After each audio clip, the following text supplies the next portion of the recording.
Yeah, here we go. Hello. So this is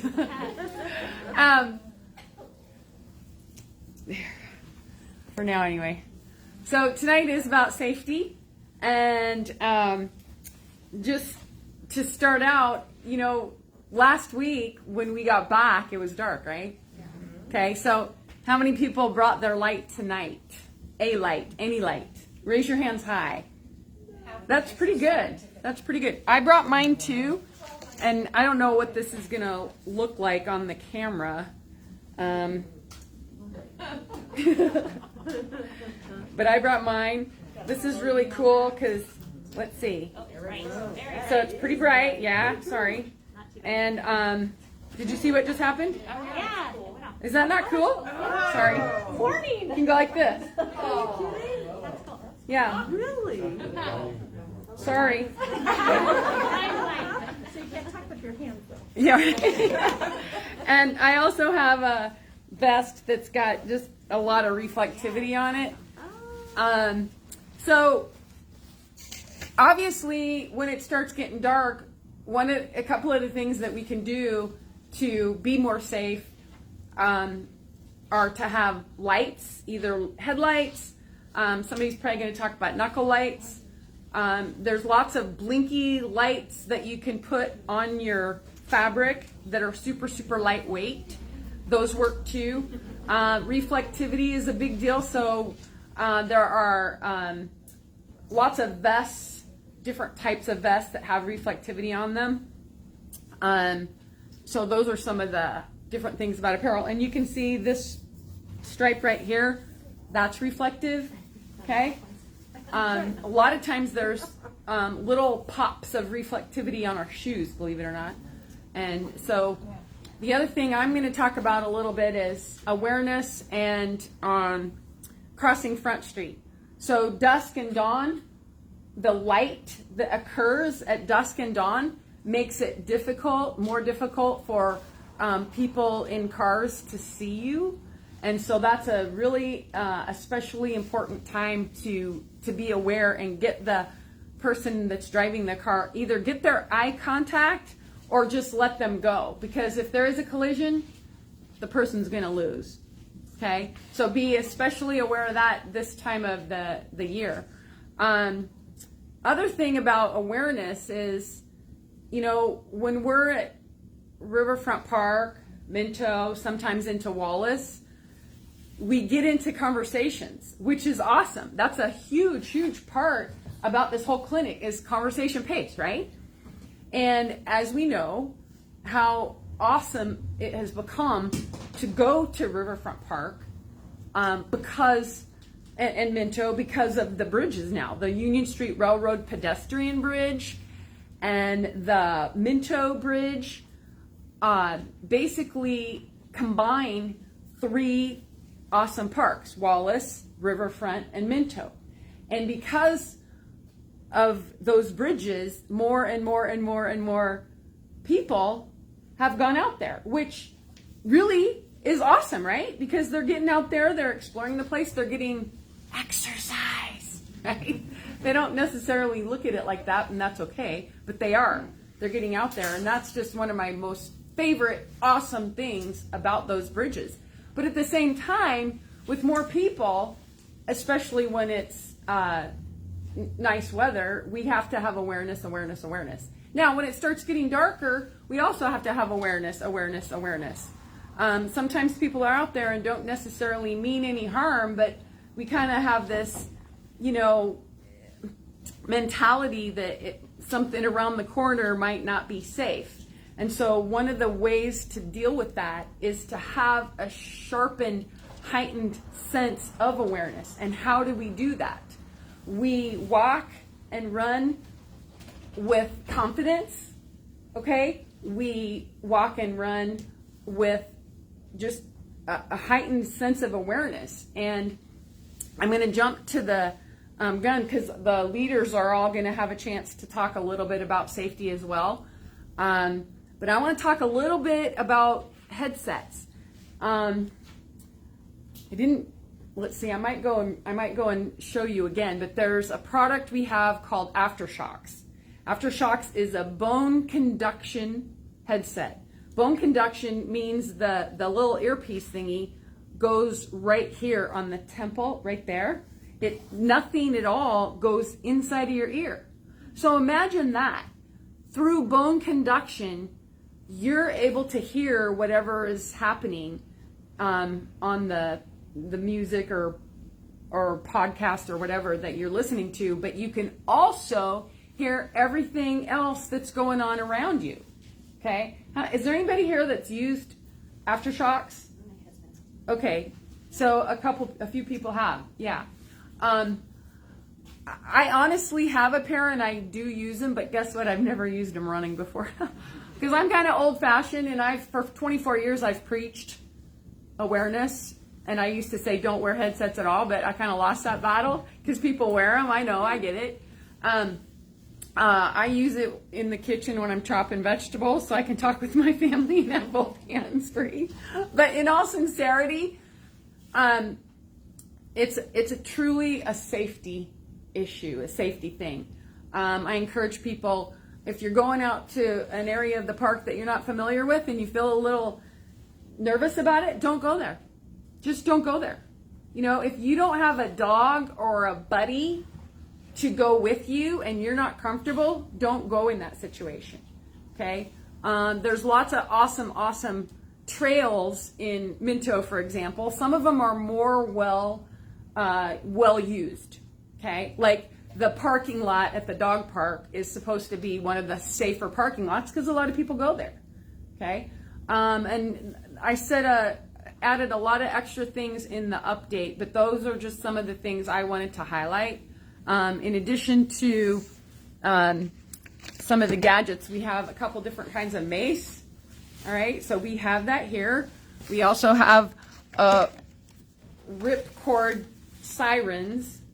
Let's see, like this, that when you're out there, you can rip it, and supposedly the sound is as much as a siren. Okay, so a couple little gadgets.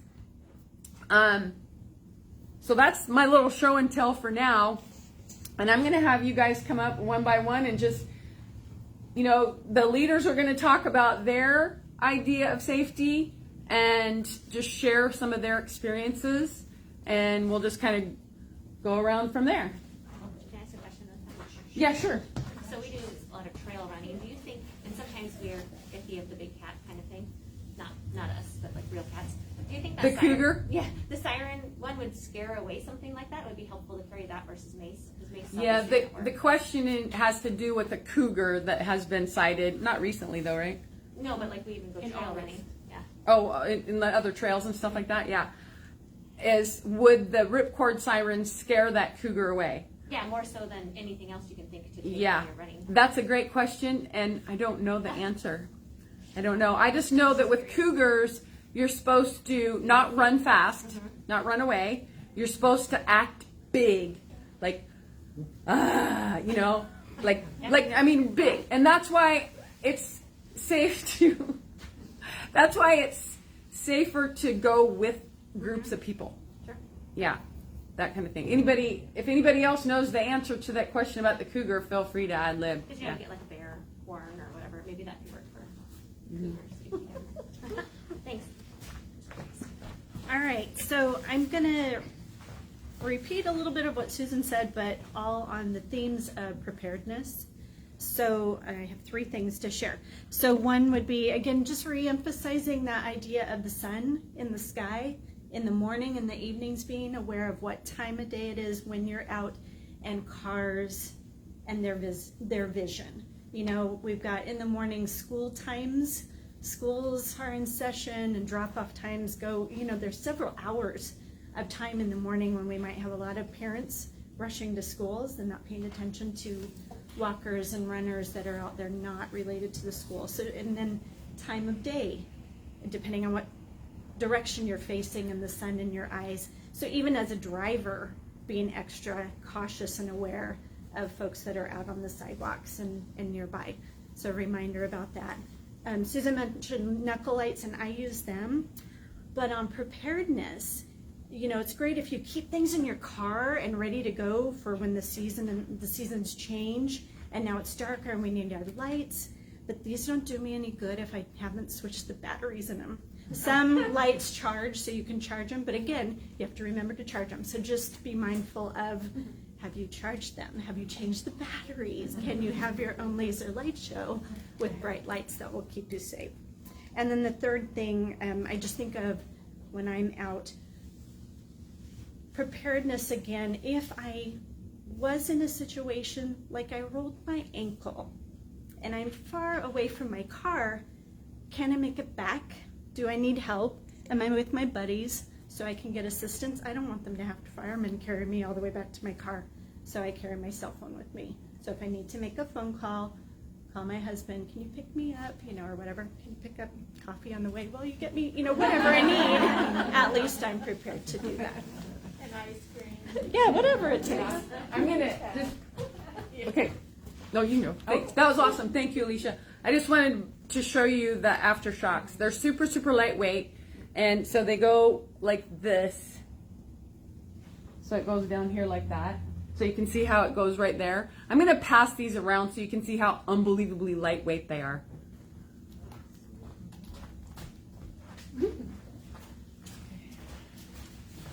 I use aftershocks and I love them, by the way, just plugging, because I like to listen to music, and I know, but I do like to listen, be aware of what's going on around me. And that is my tip. Be aware of your surroundings. Be aware of who's coming and going. Make eye contact with people as you pass by them. What color shirt are they wearing? What color pants are they wearing? What are they tall? Are they medium? Are they short? Say hi to them, because if you say hi to them, they are less likely to want to hurt you or to attack you, because they know you can identify them. So, and fight for your life. Don't give in. Don't go anywhere. If somebody says, just come with me, it's like, no.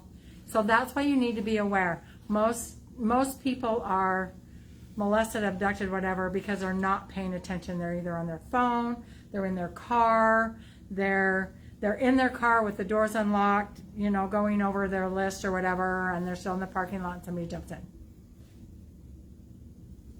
Get in your car, drive away, go home and do that stuff where you have your own Wi-Fi, because don't use your data. That's my husband's thing. Don't use all the data. And be aware of where you're parking your car. If you're parking your car next to a van, don't do it. Just don't go there. I mean, if it's the last parking spot, on earth, go try to find somewhere else to park. Just saying. And that's my idea. Just like I said, eye contact, be aware, be friendly. I had a little incident one time. I was in Medford and I was unfamiliar with the trails, and I'd asked the concierge, where do I go? And he said, there's this little trail down by the river. I said, oh, okay. So I went down there, and I'm feeling okay. It's doing okay. And then as I'm coming back toward, so I went out and back, and as I'm coming back, I noticed there's 4 young men, and it was winter time, and so we had coats on, and they had coats on. And I'm like, okay. And so I kind of went over to the side to kind of get them all to one side, because I'm figuring I'm going to group them together. And of course, right as I come up, they kind of split. And I'm like, oh crap. And I'm thinking, make yourself big.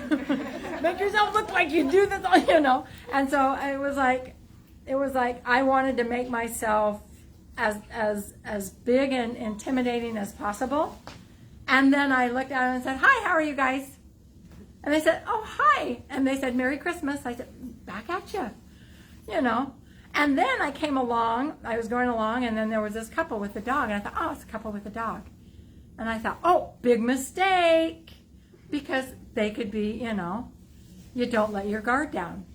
And so it's like, oh, I made myself big. And it was a little dog, so it wasn't too bad. Make yourself big. And so I did, I was like, oh, make myself big, and hi, how you doing? Made eye contact. Everything was fine. I'm sure any one of those were probably not vicious or meant any harm at all, but you never know. So be aware, understand where you are. If you're in a city that you don't know, I would probably stick to maybe more visible, areas, sidewalks and stuff like roads and stuff like that. The concierge told me it was okay. I later learned it probably wasn't the best idea. So, yeah. Danae's gonna.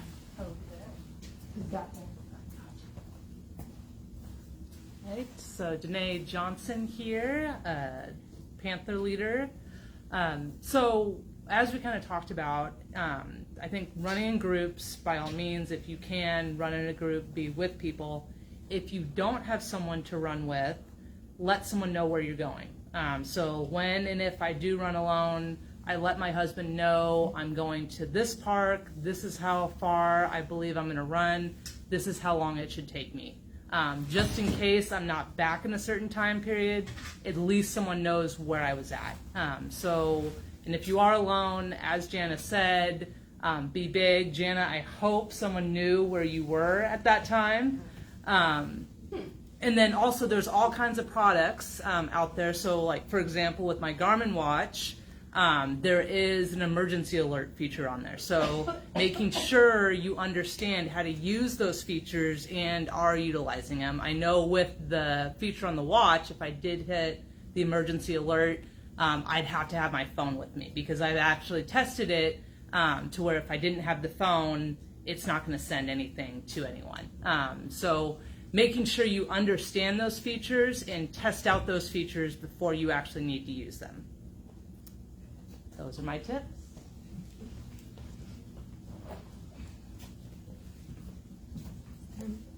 Hi, I'm Becca. I'm Panther leader. I was going to say part of what Danae said, that making sure somebody always knows where you're at. More often than not, I'm by myself, and I do the same thing. It's like, I'm going this way, this is how many miles I'm going, this is how long it should take me. I have an app on my phone where if I stop moving for more than, I think it's 90 seconds, it sends an alert to my husband that I'm stopped. So they're out there, products to make sure you're tracked and people know where you're at. Because of that, I always run with a dog. Dogs, that's my big thing, is I take my dog anytime I'm out by myself. That's why I got her. And I've always been kind of nervous whether she actually would be helpful, because she's so, loves everybody, licks everybody, could care less who's around. So I was always kind of like, is she really going to protect me? And then one morning I was running really early. It was still dark out. Got to the end of my driveway, and luckily I already had her. I use like a waist leash.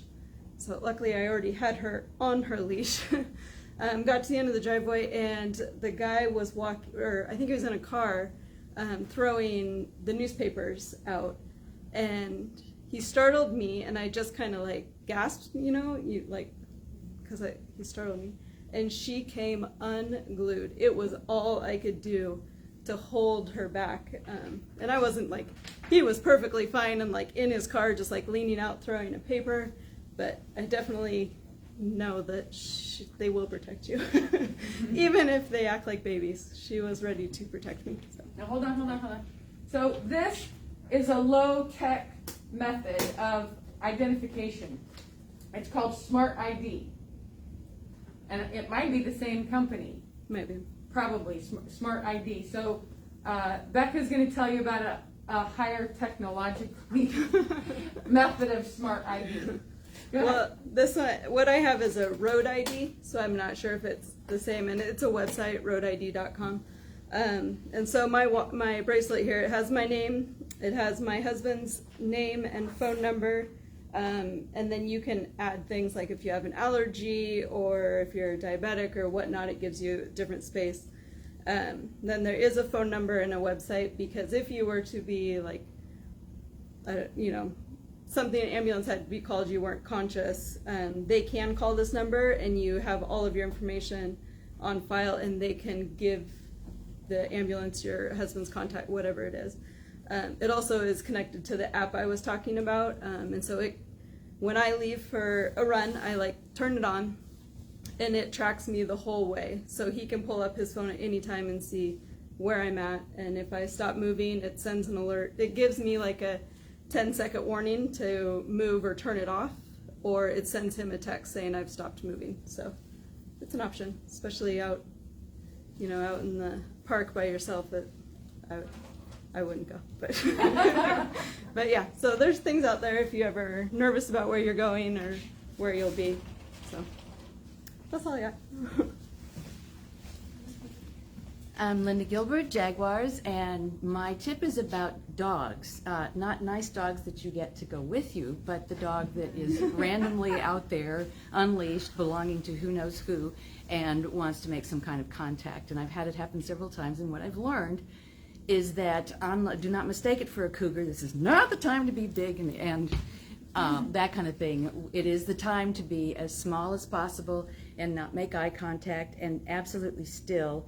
And with good luck, the dog will go, this is a boring thing, it doesn't move, I can't chase it, I'm not going to bite it because what would be the point? And I have used that technique and they have gone away. And I've also used the screaming at them and gotten, nips on the fingers and that kind of thing. So that does not work with the dog. So just tiny and boring, and off they go. That's mine. Next.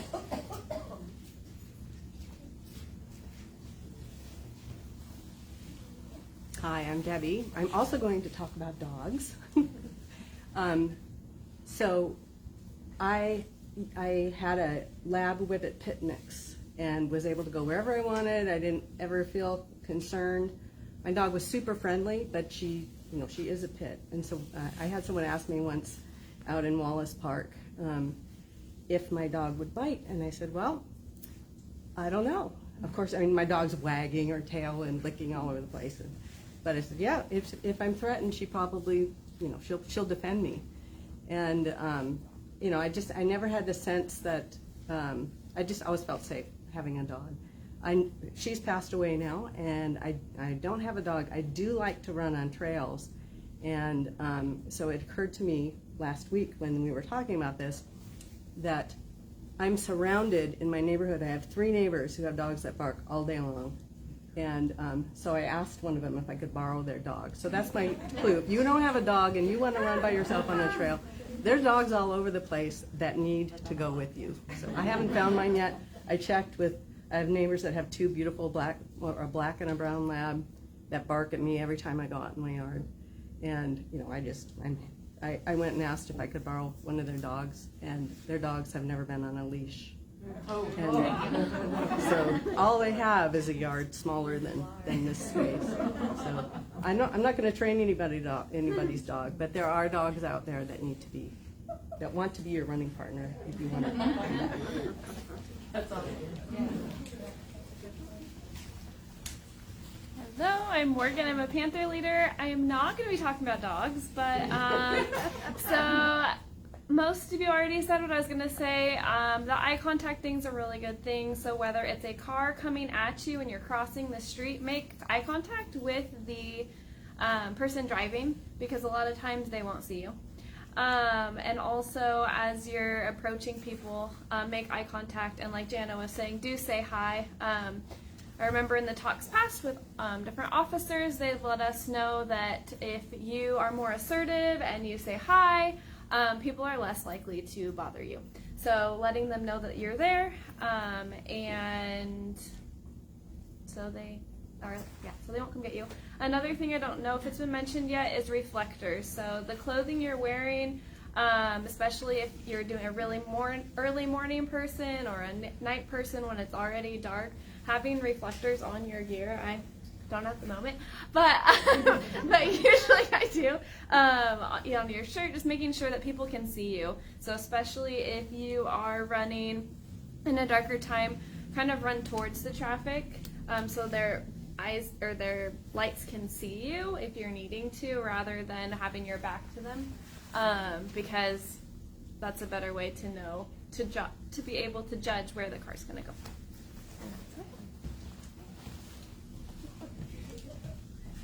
I'm Whitney. I'm a leader. I don't know what group anymore.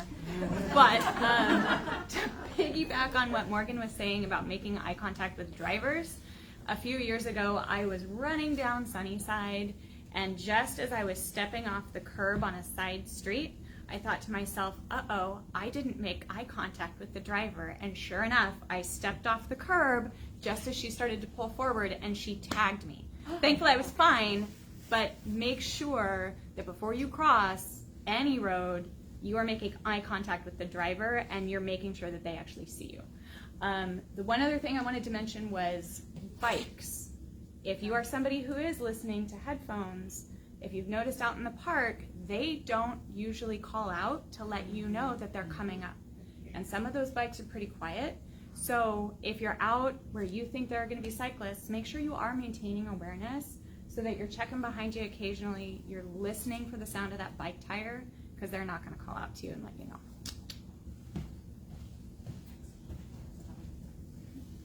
Any other leaders? Okay, I'm gonna go see if there's any questions on the. Actually, maybe I can see that right here. No. Sing a song. Everybody sing. Don't see anything there. It's close enough anyway. Okay.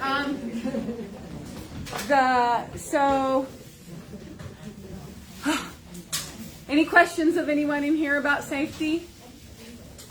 It's not a question, but I just wanted to mention it follow up with something that's mentioned earlier, which is don't underestimate the power of getting on your phone and making a call if you're feeling threatened. Okay. So, if you can't get away from a situation, call someone. Okay, that's a good point. So I'm going to repeat that in case the people didn't hear. If you're out and about somewhere, don't underestimate the power of getting on your phone and calling for help. Okay, that's Or okay. taking a picture. If they don't answer, Take- just talk. Yeah. You can fake it. That's right. Okay. Well, so anyway, this is week 10. Next week, so the Princess Steps isn't this Saturday. Or Sunday. It's the following Saturday, Sunday.